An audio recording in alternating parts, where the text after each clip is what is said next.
আসসালামু আলাইকুম প্রিয় শ্রোতা ভাই ও বন্ধুগণ, আপনারা দেখতে পাচ্ছেন খাল নিষ্কানের কাজ চলতে আছে। এই খালটি দীর্ঘ বছর ধরে অবহেলিত ছিল। দীর্ঘ বছর ময়লায় আবর্জনায় খালটি ভরা ছিল। এই খালটি কোনো মানুষ কাজে লাগাতে পারেনি।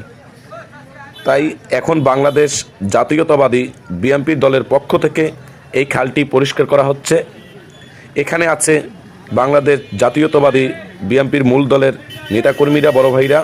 এখানে আছে যুব দলের নেতাকর্মীরা, এখানে আছে ছাত্র দলের নেতাকর্মীরা, এখানে অন্য অন্য সংগঠনের লোক আছে, বিভিন্ন নেতাকর্মীরা আছে। তাই দেখতে পারতেছেন প্রিয় শ্রোতা ভাই ও বন্ধুগণ, আসলেই এরকম কাজ করা আমাদের অতি দরকারিও, অতি প্রয়োজনীয়। এই খালটি উজিরপুর ইসলাদি স্টানের সাথেই এই খালটি ময়লায় ভরা ছিল, দীর্ঘদিন অবহেলিত ছিল। তাই অসংখ্য ধন্যবাদ জানাই সুন্দর একটি কাজ উদ্যোগ নেওয়ার জন্য প্রিয় ভাইদেরকে। এই কাজটি উদ্যোগ নিয়েছে বাংলাদেশ জাতীয়তাবাদী বিএনপির দলের পক্ষ থেকে।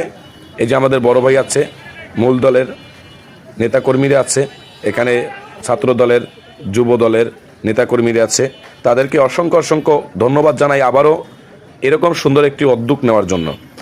খাল আমাদের প্রতিটা মানুষের দরকারি, আমাদের প্রতিটা মানুষের প্রয়োজনীয় খাল। এই খাল আমাদের অনেক দরকারি। এই খালে আগে নৌকা চলতো, মাল আসা যাওয়া করতো, অনেক রকম মাল আসা যাওয়া করতো নৌকায়। দীর্ঘ বছর থেকে নৌকা আসে না, কেননা এই খালটি ভরা ছিল বিদায়। খালটিতে কোনো রকমই কোনো কাজ করা হতো না। এই খালটি দেখতে পাচ্ছেন কি পরিমাণ ময়লায় ভরা ছিল। দীর্ঘ বছর ধরে এই খালটি অবহেলিত ছিল। দেখতে পাচ্ছেন প্রিয় শ্রোতা ভাই ও বন্ধুগণ, পলিথিনে, ময়লায়, আবর্জনায় একদম পুরো ভরপুর। দেখতে পাচ্ছেন প্রিয় ভাই ও বন্ধুগণ, আসলে এই উদ্যোগ নেওয়ার জন্য অসংখ্য ধন্যবাদ জানাই বাংলাদেশ জাতীয়তাবাদী বিএনপি দলকে।